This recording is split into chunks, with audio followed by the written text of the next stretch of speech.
Hello and welcome to Disposable Hero for the Amiga, a game made by Euphoria and released by Gremlin. Normally I am not overly keen on making two very similar videos in a row, because of course variety is the spice of life, but after the unmitigated disaster called Daenerys on Amiga, I decided to make a video of this game, which by and large is considered by many to be potentially the best side-scrolling shoot 'em up ever released for the Amiga. I should say that this is the default OCS ECS version, which basically means it runs on bog standard Amiga 500 hardware. There is an AGA version, but it was only released for CD32 and I will not be covering that version. Side-scrolling shoot 'em ups, and as I made a mention of in the Daenerys video, is one of those type of games where if you try to reinvent the wheel, you probably end up derailing. But in the case of this game, certain deviations was made from the expected gameplay cycle, loop, whatever, of the genre, and the changes made were, in my opinion, somewhat creative and actually quite welcome, even though they can potentially bite you in the butt. This game is just a refresher game. It was the first game I played, and I used to play this game many years ago quite extensively, and I will be going over the more technical aspects of the game when we get to the second video clip, which is a game I played after a good solid handful or handfuls of games to make some sort of decent showcase. From a graphical point of view, I have to admit, it is nice to finally see a game that looks like it was made for the Amiga.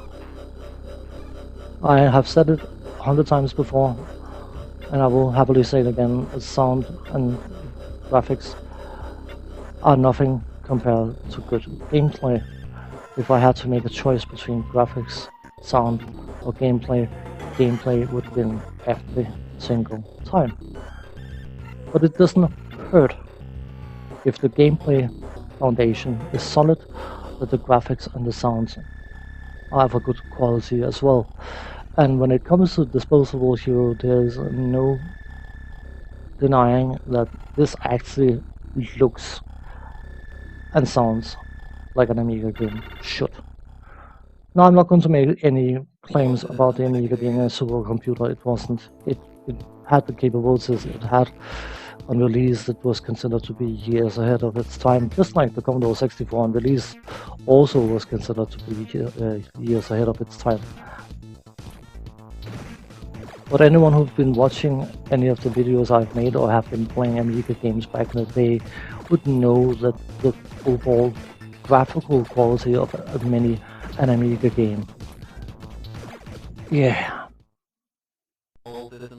many of them look like they were made on a dying Spectrum. And in the sound department, yeah, no comment. It's very, very hard to convince anyone that Commodore computers were known for their sound when you are capable of showcasing game after game after game, but the sound is absolutely, yeah, unforgivably poor. But this game definitely makes up for both graphical and sound shortcomings of many another game. The overall attitude towards this game is that it is notoriously difficult, and while I would say yes, it is definitely quite challenging, it is challenging hard, not challenging unfair. You have to have a certain amount of knowledge in order to make life easier for yourself, yeah, sure, but it's no different than playing a racing game and knowing that after this airsprint there's a right hand turn and then 600 yards straight and then a left hand turn. It's no different. It's just gathering the knowledge and making use of the knowledge. And bear in mind, I grew up in a time where tough games were the standard. It wasn't anything unusual, it wasn't anything uncommon, and it's an interesting observation that even though games, more modern games, by and large has become less challenging, some of the most popular games made are games like Dark Souls, which are considered to be extremely difficult. Makes you wonder. Anyway, trying another game here, and shooty, pretty basic stuff. Normally I'm not overly keen on autofires, but in the case of this game you can see the inbuilt autofires quite capable of unleashing a hail of bullets, and I did not want to try to challenge it. The object I just picked up is a blueprint. The bubbles you can see, dome things, are actually factories, and that is how this game handles power-ups. You pick up a blueprint, and then any factory on the level, or levels for that matter, that is a health restore, by the way, a translucent icon I just picked up. But anyway, the factories will start producing the items you picked up, but it takes some time to do it. So if you pick up a blueprint and you have one of the factories like I'm going to enter now, right next to it you will not be able to equip the newly picked up blueprint. You can see on the bottom right one there's a timer, and that is the time it will take for the factory to produce it. But because we picked up a cannon earlier, it has been produced and it's now been installed. Unfortunately, because the amount of power our engine can provide was not sufficient, we had to dismiss the front-firing laser weapon in order to equip the cannon. Which of course means that while you're still firing straight ahead, you have to be aware of the fact that you have to be lower than what you're aiming at. But the power of the cannon is well worth that slight awkwardness. And to be honest, well, while even I can agree that this system is perhaps a bit obnoxious compared to just shooting a special unit and then get a weapon part or a weapon upgrade or something, I do actually find it quite interesting, because it causes you even, is it called? Yeah, that's what it's called, to experiment with different weapon setups. Initially, unfortunately, because your engine power level is so low, you cannot equip much firepower, but we have picked up a blueprint for a stronger engine, and once we get that one completed, we can equip said engine, get a lot more power available to us, and equip a lot more firepower. Simple things like the cannons, they are shooting at you, surprise surprise, but they actually have to aim at you before they can shoot at you. They don't shoot at you off screen. As soon as they go off screen, they stop firing. Minor details like that, but in my opinion, is one of the frustration points of a lot of other side-scrolling shoot mobs. Here, by the way, you can see we can now equip more powerful energy source, and now we have the power availability to equip extra weaponry, which is nice because we're going to come up to the boss soon.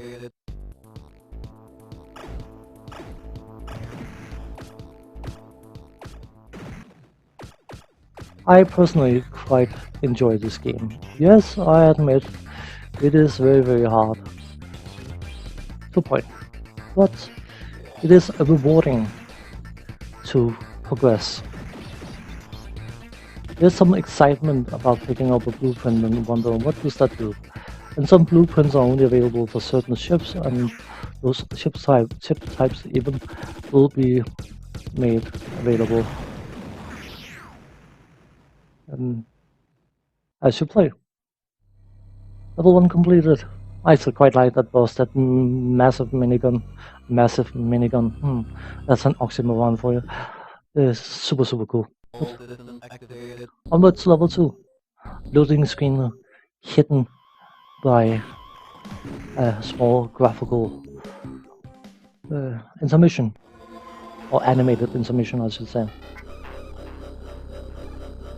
But there is a lot of small details in this game that makes it, in my opinion, a very, very enjoyable shoot 'em up. Some people find it too hard. I can accept that it is definitely on the difficult side, but it is not on the unfair side. If you bump into an enemy on a screen, that enemy will be there next time you get to the same screen. It would not be an inch lower, an inch higher, an inch to the left, an inch to the right. It will be exactly where it was last time. So you have the chance to memorize the individual screens, the individual levels, the individual mechanics, and that allows you to progress. There's nothing worse than randomized shoot 'em ups. There's nothing worse than unpredictability when you are playing a game that requires effort in order to progress. And by and large, I have to admit, Disposable Hero, do I like it more than I like R-Type? I'm not convinced. But it is definitely a high quality shoot 'em up for the Amiga. And on that note, thanks for watching, take care, see you next time. Bye bye for now.